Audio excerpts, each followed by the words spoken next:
श्री कृष्ण कहते हैं कि अगर कोई आपको नीचा दिखाना चाहता है तो इसका मतलब है कि आप उससे पहले से ही ऊपर हो। जिंदगी जीने के लिए मिली है, इससे लोग क्या सोचेंगे यह सोचने में बर्बाद मत करो।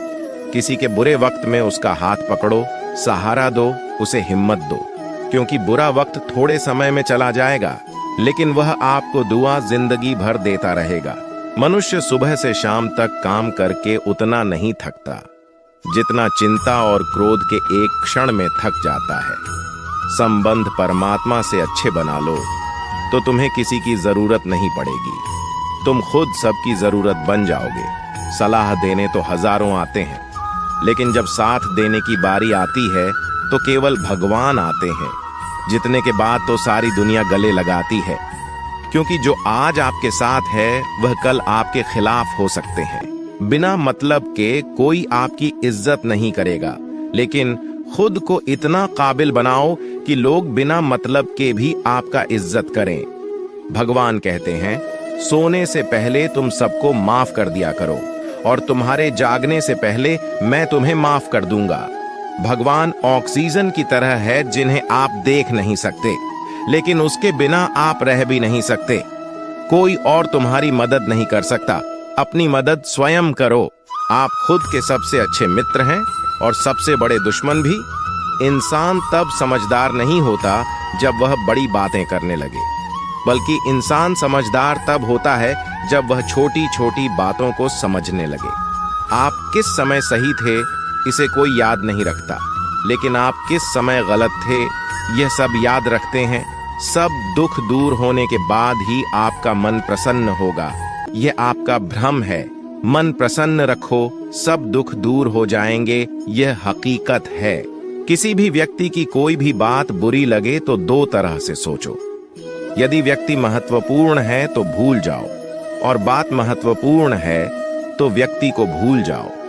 रिश्तों का संबंध सिर्फ रक्त से नहीं होता, जो मुसीबत में हाथ थाम ले उससे बड़ा कोई रिश्ता नहीं होता। भगवान कहते हैं, तुम सब कुछ मुझे सौंप दो, सारा दर्द परेशानी, और बिल्कुल हल्के होकर मुझे याद करो। धीरे धीरे तुम्हारा जीवन बदल जाएगा। हर रोज रात को सोने से पहले भगवान को अपनी पूरी दिनचर्या बताकर सोए। अगर आपके द्वारा किसी व्यक्ति का दिल दुखा है तो मन ही मन उससे माफी मांगे। अगर आपका किसी ने दिल दुखाया है तो उसे माफ करके सारी चिंताएं भगवान को सौंपकर सो जाए। यकीन मानिए, इससे आपकी जिंदगी खूबसूरत बन जाएंगी। क्रोध में बोला हुआ एक शब्द इतना जहरीला हो सकता है कि आपकी 1000 प्यारी बातों को 1 मिनट में नष्ट कर सकता है। सबको हंसाना लेकिन किसी पर भी हंसना मत। सबके दुख बांटना लेकिन किसी को दुखी मत करना। सबकी राह में दीप जलाना लेकिन किसी का दिल जलाना मत। यही जीवन की रीत है, जैसा बोओगे वैसा ही पाओगे। जीवन में समय चाहे जैसा भी हो, परिवार के साथ रहो। सुख हो तो बढ़ जाता है और दुख हो तो बढ़ जाता है। सच्चा मित्र वही है जो उस समय में भी आपके साथ खड़ा हो। जब सारी दुनिया आपके खिलाफ हो, आपके पास जितना भी है उसके लिए बार बार दिल से धन्यवाद करें। हर वक्त कहे, यकीन मानिए, जितना भी है वह जल्दी कई गुना हो जाएगा। प्रार्थनाएं और ध्यान इंसान के लिए बहुत जरूरी है, क्योंकि प्रार्थना में भगवान आपकी बात सुनते हैं और ध्यान में आप भगवान की बात सुनते हैं। श्री कृष्ण कहते हैं कि जीतने का मजा भी तभी आएगा जब लोग आपके हार का इंतजार करेंगे। गीता में लिखा है, यदि कोई आपको अच्छा लगता है तो अच्छे आप हैं, क्योंकि उसमें अच्छाई देखने वाली नजर आपके पास है। अपनी पीड़ा के लिए संसार को दोष मत दो, अपने मन को समझो। तुम्हारे मन का परिवर्तन ही तुम्हारे दुखों का अंत है। सोच और नियत अच्छी रखिए, फिर आपके कष्ट प्रभु स्वयं दूर कर देंगे। याद रखना, भगवान से कभी उम्मीद छोड़ना नहीं और दुनिया वालों से कभी उम्मीद रखना नहीं। सुख दुख एक दूसरे के दो पहलू हैं। जहां सुख होगा वहां दुख भी होगा, और जहां दुख होगा वहां सुख भी होगा। इसलिए सुख दुख के बारे में बिना सोचे निरंतर अपने लक्ष्य को प्राप्त करने के लिए प्रयास करते रहना चाहिए। एक बात हमेशा याद रखना, किसी के सामने गिड़गिड़ाने से ना मोहब्बत मिलती है ना इज्जत। इसलिए अपने स्वाभिमान को जिंदा रखो।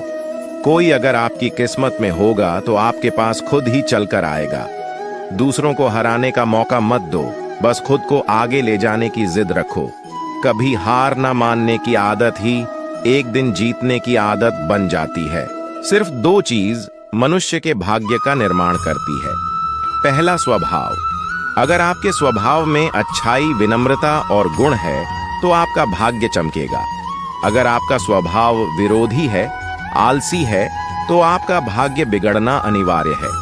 इसलिए अपने स्वभाव को मधुर और आकर्षित बनाइए। दूसरा, बोलना तो आदमी 2.5 साल की उम्र में ही सीख जाता है, परंतु कब, कहां और कैसे बोलना है उसे वो जिंदगी भर भी नहीं समझ पाता। जिसे यह बोलना आ गया कि कब, कहां और कितना बोलना चाहिए, समझ लो उसे सफल होने के लिए कोई नहीं रोक सकता। पिता से बड़ा कोई सलाहकार नहीं, माँ की इच्छाओं से बड़ी कोई दुनिया नहीं, भाई से अच्छा कोई भागीदार नहीं और बहन से बड़ा कोई शुभ चिंतक नहीं। इस मतलबी दुनिया से कोई मतलब ना रखो, और मतलब रखना है तो अपने मतलब से मतलब रखो। दुआएं मांगने से किसका भला होता है? मिलता तो वही होता है जो हमने बोया होता है। श्री कृष्ण कहते हैं कि अगर शराब की दुकान पर बैठकर दूध पियोगे तो तुम्हें शराबी का दर्जा मिलेगा। किसी मंदिर में बैठकर पानी भी पियोगे तो तुम्हें एक संत का दर्जा दिया जाएगा। इसलिए आप किसके साथ उठते बैठते हो ये बहुत मायने रखता है। दोस्तों, आशा करता हूं कि आपने इस वीडियो से आपको बहुत सारी चीजें सीखने को मिली होगी। मिलते हैं जल्द ही एक नए ज्ञानवर्धक वीडियो में।